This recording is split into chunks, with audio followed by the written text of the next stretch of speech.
علی بھائی اگلا سوال ہے، ہم نے بچپن سے ایک واقعہ سن رکھا ہے کہ حضرت آدم علیہ السلام کے دو بیٹے تھے، قابیل علیہ السلام اور حابیل علیہ السلام۔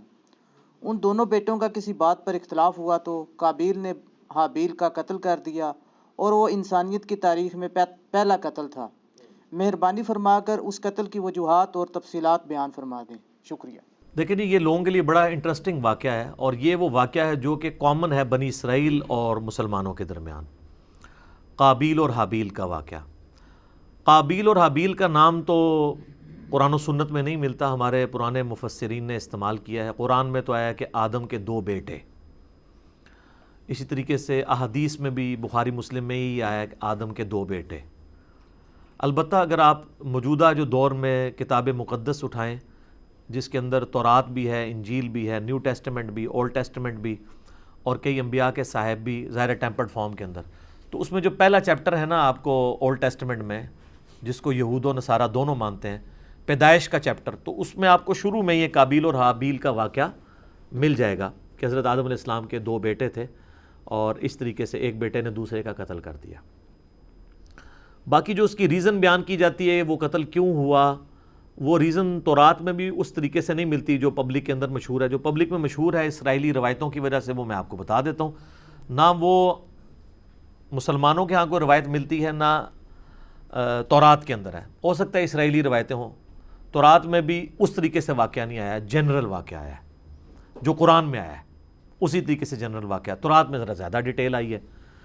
مشہور یہی کیا ہوا انہوں نے کہ جی وہ حضرت آدم علیہ السلام کا ایک گھر، ان کے گھر جوڑا صبح کے وقت پیدا ہوتا تھا، لڑکی اور لڑکا، اور ایک شام کے وقت۔ تو جو صبح والا لڑکا ہوتا تھا اس کا نکاح شام والی لڑکی کے ساتھ کروایا جاتا تھا، اور شام والا جو لڑکا ہے اس کا نکاح صبح والی لڑکی کے ساتھ کروایا جاتا تھا، شروع میں جب انسانی نسل کو اللہ نے چلانا تھا۔ بعد میں تو محرم رشتے آ گئے۔ تو وہ کہتے ہیں کہ جی قابیل کے ساتھ جو لڑکی پیدا ہوئی تھی وہ خوبصورت تھی، اور جو حابیل کے ساتھ پیدا ہوئی تھی وہ اتنی خوبصورت نہیں تھی۔ تو جب رشتے کی باری آئی تو قابیل نے کہا نہیں، میں تو اس کے ساتھ ہی نکاح کروں گا، اور اللہ کے حکم کو توڑنے کی کوشش، یعنی اسرائیلی روایت میں آپ کو بیان کر رہا ہوں۔ اس کے اوپر پھر ان کے درمیان ٹھن گئی، اور اس کے بعد جو کچھ ہے نا وہ قرآن میں بھی ہے، تورات کے اندر بھی ہے، کہ دونوں نے اللہ کے حضور اپنی نظر پیش کی۔ یہ آپ کو پورا واقعہ جو ہے نا سورۃ المائدہ کے اندر آیت نمبر 27 سے لے کر 32 تک مل جائے گا، وہ آپ پڑھ لیجئے گا۔ سورۃ المائدہ آیت نمبر 27 سے لے کر 32 تک۔ تو تورات میں یہ ملتا ہے کہ جو قابیل تھے وہ کھیتی باڑی کرتے تھے زمین میں، اور حابیل جو ہے وہ بھیڑ بکریاں چڑھایا کرتے تھے۔ تو دونوں نے کہا ٹھیک ہے، ہم اللہ کے حضور قربانی پیش کریں گے، جس کی قربانی قبول ہو گئی نا اس کا موقف صحیح ہوگا۔ تو جو کسان تھا ظاہر ہے اس نے اپنی کھیتی پیش کرنی تھی، اس نے وہ اللہ کے سامنے پیش کی، اور حابیل جو تھا اس نے جو بھیڑ بکریاں یا کوئی مینڈا جو پالا تھا وہ دے دیا۔ وہ کہتے ہیں جی وہی مینڈا تھا جو اللہ نے اٹھا کے رکھ لیا، اور بعد میں حضرت ابراہیم علیہ السلام کے لیے وہ جو حضرت اسحاق کے لیے نازل ہوا بقول ان کے، اور ہمارے نزدیک حضرت اسماعیل کے لیے وہی مینڈا اتارا گیا تھا۔ تو سورہ آل عمران میں بھی آتا ہے کہ اگلے زمانوں میں بنی اسرائیل میں یہی ہوتا تھا کہ اللہ تعالیٰ قربانی اس طرح قبول کرتا تھا کہ آسمان سے ایک بجلی گرتی تھی، آگ کھا جاتی تھی۔ جس کو آگ کھا جائے یہ قبولیت کی دلیل، یہ سورہ آل عمران میں ملتا ہے۔ ایون مال غنیمت وہ جنگوں میں جو لوٹتے تھے نا وہ لا کے رکھتے تھے، آگ آگے ختم کر دیتی تھی۔ اس لیے بخاری مسلم میں آیا نا کہ اللہ نے میرے لیے جو ہے وہ مال غنیمت حلال کر دیا جو اگلوں کے لیے نہیں تھا۔ اس امت میں آپ خود بھی یوز کر سکتے ہیں وہ مال غنیمت۔ تو وہ آسمان سے آگ آئی تو اس مینڈے کو اٹھا کے لے گئی، اور کھیتی کو کچھ نہیں کیا۔ تو یہ اس بات کا ثبوت تھا کہ قابیل کی قربانی قبول نہیں ہوئی کھیتی والے کی، اور حابیل کی قبول ہو گئی ہے۔ تو اب تو اتنی بڑی دلیل دیکھنے کے بعد، لیکن آپ کو پتہ ہے دل بے ایمان تے حجتاں ٹھیر، جب دل میں بے ایمانی ہو تو پھر کئی ایک حجتیں۔ تو قرآن یہ بتاتا ہے کہ اے نبی علیہ السلام ان الفاظ کے ساتھ، ان کے سامنے میں چلیں وہ موٹے موٹے آپ کو عربی کے بغیر ہی نا ڈائریکٹ ترجمہ کر دیتا ہوں تاکہ ہمارا ٹائم بچ جائے، کہ جو اللہ تعالیٰ نے الفاظ استعمال کیے ہیں اس واقعے کے اعتبار سے۔ ہاں جی، اعوذ باللہ من الشیطان الرجیم، بسم اللہ الرحمن الرحیم۔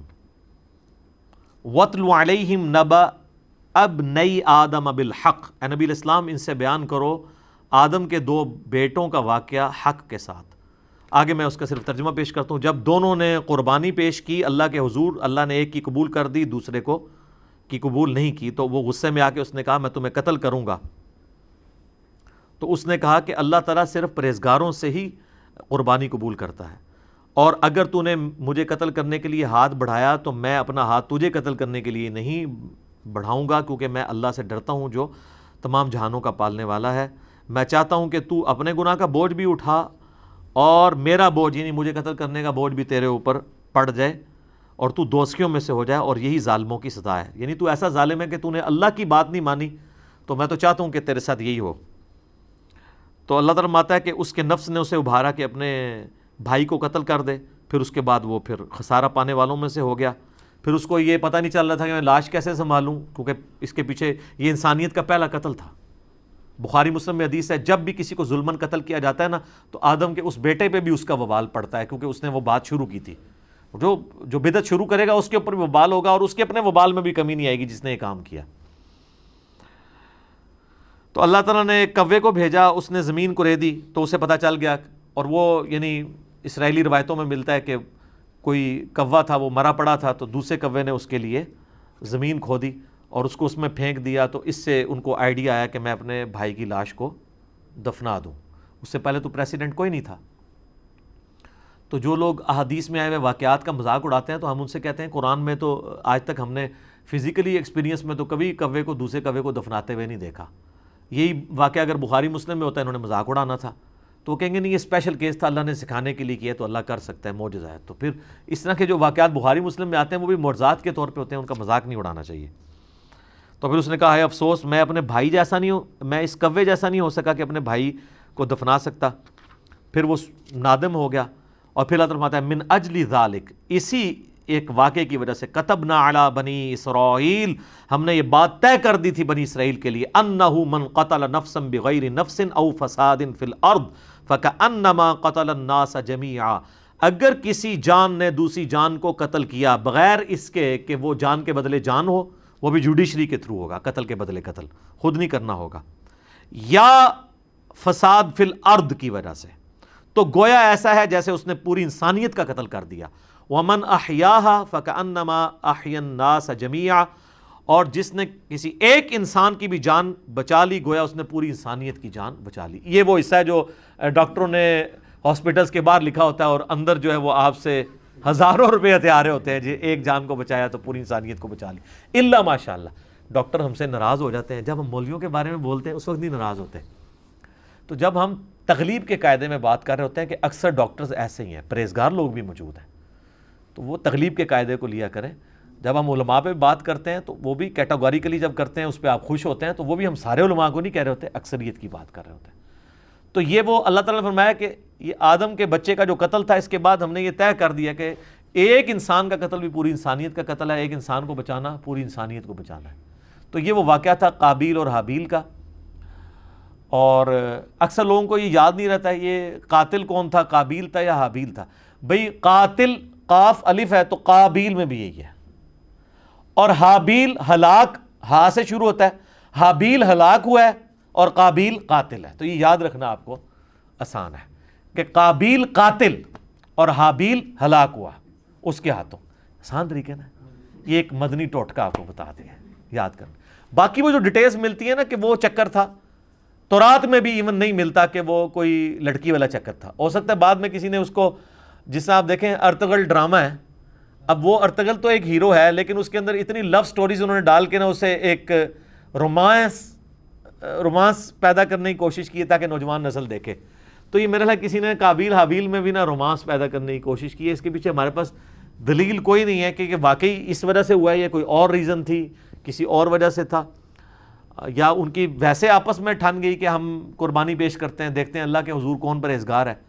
کیونکہ اگر یہ واقعہ اس طریقے سے ہوتا تو یہ تو بہت بڑا واقعہ تھا، قرآن میں اس طریقے سے اس کو رپورٹ ہونا چاہیے تھا، اور قرآن میں اگر نہیں ہوا تو تورات میں نہیں۔ میں نے اسپیشلی یعنی تورات اس حوالے سے کئی دفعہ دیکھی ہے، تو اچھا اس میں آپ کو لفظ قابیل نہیں ملے گا، قائن ملے گا، اور حابیل حابیل ہی ملے گا. تو بعض اوقات جیسے اب مکہ کی پروننسیشن بکہ بھی ہے, تو ایک لفظ کی 2-3 پروننسیشن بھی ہوتی ہیں, ہو سکتا ہے وہ والی پروننسیشن بھی ملتی ہو. لیکن تورات کے اندر شروع میں چیپٹر ہے پیدائش, اس کے بھی تورات کھولتے ہی 3-4 صفحے پہ آپ کو یہ واقعہ ملے گا, اس میں بھی صرف قربانی کا ذکر ہے کہ دونوں نے کہا ہم قربانی کرتے ہیں تو دیکھتے ہیں کس کی قبول ہو. کوئی لڑکی لڑکے والا چکر ہی کوئی نہیں اس کے اندر موجود. تو یہ کسی نے بنی اسرائیل میں عادت تھی نا یہ رنگ بھرنے والی, تو انہوں نے رنگ بھر دیا ہوگا اور وہ اسی طریقے سے پبلک میں یہ نہیں جاری ہے. پھر لیکن لوگ پوچھتے ہیں کہ اگر ایسا نہیں ہوا تو پھر یہ نسل انسانی شروع میں چلی کیسے ہے؟ نسل انسانی یقیناً شروع میں تو یہ جو آج ہم کہتے ہیں کہ بہن جو ہے وہ محرم ہے, تو یہ کس وجہ سے کہتے ہیں؟ اللہ نے اسے حکم کے طور پہ نازل کیا ہے. اگر یہ حکم نہ ہو تو یہ محرم والا معاملہ نہ ہوتا. تو شروع میں یقیناً کسی چیز کو چلانے کے لیے اس وقت شریعت کے احکام ڈیفرنٹ تھے, وقت کے ساتھ ساتھ شرعی احکام بدلے ہیں. نبی علیہ السلام کی مبارک شریعت میں کئی چیزیں جو حلال ہیں پہلے حرام تھی. بخاری مسلم میں آتا ہے کہ جی نبی علیہ السلام فرمایا اللہ نے میرے لیے پوری زمین سجدہ گاہ کی ہے, پہلے نہیں ہوتی تھی سجدہ گاہ. لوگ سفر پہ بھی جاتے تھے, ساری نمازیں اکٹھی کر کے رکھتے تھے, پھر گھر آ کے یا کوئی مسجد ملتی تھی وہاں جا کے پڑھتے تھے. جی کتنا مشکل کام تھا. مال غنیمت حلال کر دیا گیا نبی علیہ السلام کے لیے, اگلے لوگوں کے لیے حلال نہیں تھا. تو شریعت میں احکامات اس زمانے میں یہ چیز ہوگی کہ جو حضرت آدم علیہ السلام کی جو اولاد پیدا ہوئی ہے, اور باقی یہ کہنا کہ صبح پیدا ہوتی تھی شام تک جوان ہو جاتی تھی, اس کی کوئی دلیل نہیں ملتی. اپنے ٹائم پہ جوان ہوتی ہوگی, حضرت آدم علیہ السلام کی بھی اتنی عمر تھی, تو وہ آپ تھوڑا ان کو جوان ہونے تھے 15-20. یہ کون سا پاکستان انڈیا والا جوان ہونا ہے کہ 35 سال میں شادی ہو رہی ہے؟ 12-15 سال میں شادی ہو جاتی تھی. تو 12-15 سال کے اندر وہ اس طریقے سے شروع میں اللہ تعالیٰ نے اس سلسلے کو اس طریقے سے چلایا ہوگا. خود یعنی قرآن پاک میں اللہ تعالیٰ ماتا ہے کہ ہم نے سورہ نساء کے اندر کہ ہم نے ایک جان سے سب کو پیدا کیا, اس سے اس کا جوڑا بنایا. اور بخاری مسلم میں آتا ہے کہ اما حوا جو ہے وہ سیدنا آدم علیہ السلام کی پسلی سے پیدا ہوئی, قرآن میں بھی اشارتاً موجود ہے. اور یہ سیم چیز جو ہے تورات میں بھی آپ کو پیدائش چیپٹر میں ملے گی کہ حضرت آدم سے حوا نکلی ہیں. تو یہ بھی تو ہوا ہے نا, ان میں سے نکلی ہیں تو وہ بیوی بھی بن گئی. تو ایک اسپیشل کیس تھا. یہ اکثر لوگ پوچھتے ہیں نہیں شروع جو کام کس طرح چلیا سی, وہ پائی کیویں بھی چلیا سی, تسی دیکھو ہن کام کیں چلانا ہے, اسے چل گیا. تو ظاہر ہے شروع میں اسی طریقے سے عورتوں کو آپشن نظر نہیں آتا کہ چلا ہوگا. تو باقی وہ یہ کہ صبح ہوتی تھی شام کو تک جوان ہو جاتی تھی, پھر کراس کروایا جاتا تھا, اس کی کوئی دلیل نہیں ملتی. ہاں اسرائیلی روایتیں یہ کہتی ہیں, اور ایون ابن کثیر نے بھی, ابن جریر طبری نے بھی, ہمارے اہل سنت کے جو بڑے ائمہ ہیں انہوں نے بھی یہ نقل کیا ہے کہ, لیکن ساتھ انہوں نے بھی کہا کہ یہ ہماری اسیسمنٹ ہے, ہم اس کو وثوق سے نہیں کہہ سکتے کیونکہ نبی علیہ السلام نے اس کی ڈیٹیلز بیان نہیں کی ہے یہ کیسے ہوا ہوگا. الٹیمیٹلی یہ ایک بندے نے دوسرے کا قتل کر دیا, اس کے اگینسٹ اللہ نے یہ قانون نازل کر دیا کہ ایک انسان کا قتل پوری انسانیت کا قتل ہے, ایک مسلمان نہیں انسان, اور ایک انسان کی جان بچانا پوری انسانیت کی جان بچانا ہے. اصل میں یہ ہے میسج آدم کے 2 بچوں کے قتل میں, جو میسج ہے وہ یہ ہے کہ قتل نہ حق اللہ کو ناپسند ہے. بخاری اور مسلم دونوں میں حدیث ہے قیامت والے دن سب سے پہلے قتل کے مقدمے کا فیصلہ ہوگا. ابو داؤد ترمذی میں حدیث ہے نبی علیہ السلام نے فرمایا قیامت والے دن مقتول اپنے قاتل کو پیشانی کے بالوں سے گھسیٹتا ہوا اس حال میں کہ اس کی رگوں سے خون بہہ رہا ہوگا, اللہ کے عرش کے پاس پہنچ جائے گا اور کہے گا اللہ مجھے انصاف دلا, اس نے مجھے دنیا میں قتل کیوں کیا تھا. اور سنن نسائی میں آگے اس صحابی کے الفاظ ہیں, اے حکمرانوں قتل پہ معاونت نہ کرو کسی کی, قتل نہ حق اتنی بڑی چیز ہے. اور قتل حق بھی جوڈیشری نے کرنا ہے, یہ نہیں ہے کہ میرے باپ کا قاتل میرے سامنے آیا تو میں گولی مار دوں, نہیں, جوڈیشری میں پروف ہوگا, تو نہیں ہوگا تو آخرت میں بدلہ ملے گا. آخرت کا تو بدلہ بہت بڑا ہے, وہ تو آپ سوچ بھی نہیں سکتے. سورہ نساء میں اگر کسی مومن کو کسی نے جان بوجھ کے قتل کیا تو اس کی سزا ہمیشہ کی جہنم ہے جناب, ہمیشہ کی جہنم. ابو داؤد میں حدیث ہے کہ اللہ تعالیٰ یا تو شرک معاف نہیں کرے گا یا کسی مؤمن کا قتل نہ حق معاف نہیں کرے گا. صحیح بخاری میں حدیث ہے کہ جنت کی خوشبو 40 سال سے سونگی جا سکتی ہے, لیکن جس نے کسی ذمی کافر کو بھی قتل کیا جو مسلمان حکومت میں ٹیکس دے کر رہ رہا تھا, ہے کافر تھا, اس کو ناحق قتل کر دیا تو وہ مسلمان بھی جنت کی خوشبو نہیں پائے گا حالانکہ 40 سال سے آ رہی ہوگی. جی اسی لیے قتل کے مقدمے کی پیروی کا بھی کہا گیا ہے. سورہ البقرہ میں ہے وَلَكُمْ فِي الْقِصَاصِ حَيَاتٌ يَا أُولِي الْأَلْبَابِ, اے عقل مندو انسانیت کی زندگی چھپی ہے قصاص لینے میں. باقی جگہ کہا گیا معاف کر دو, قتل کے لیے کہا گیا معاف نہیں کرنا, دیت نہیں لینی, بلڈ منی نہیں لینی. آپشن ضرور ہے لیکن پریفریبل یہ ہے کہ قتل کے بدلے قتل ہو, کیونکہ انسانیت دو چیزوں پہ کھڑی ہے, احترام جان اور احترام مال. اگر یہ نہیں ہوں گے فارغ. جو مولا علی کا قول ہے کہ کوئی بھی معاشرہ بغیر دین کے تو قائم رہ سکتا ہے, بغیر انصاف کے نہیں رہ سکتا. اور انصاف کس لیے آپ کر رہے ہوتے ہیں؟ احترام جان اور احترام مال کے لیے. اور اسے کون سی چیز انشور کرتی ہے؟ جوڈیشری. جامعہ ترمذی میں موقوفاً روایت موجود ہے کہ اے کعبہ تیری خوشبو بڑی اچھی ہے, لیکن اللہ کے حضور ایک مؤمن کی حرمت کعبے سے بھی بڑھ کے ہے. جامعہ ترمذی میں حدیث ہے کوئی شخص پوری دنیا کو تباہ و برباد کر دے, اللہ کے نزدیک یہ چھوٹا گناہ ہے, اور ایک مؤمن کا قتل اس سے بڑا گناہ ہے. جناب یہ بہت بہت سینسٹیو ایشو ہے. اس لیے تو میں ایکسٹرا جوڈیشل کلنگ کے خلاف بھی بولتا ہوں.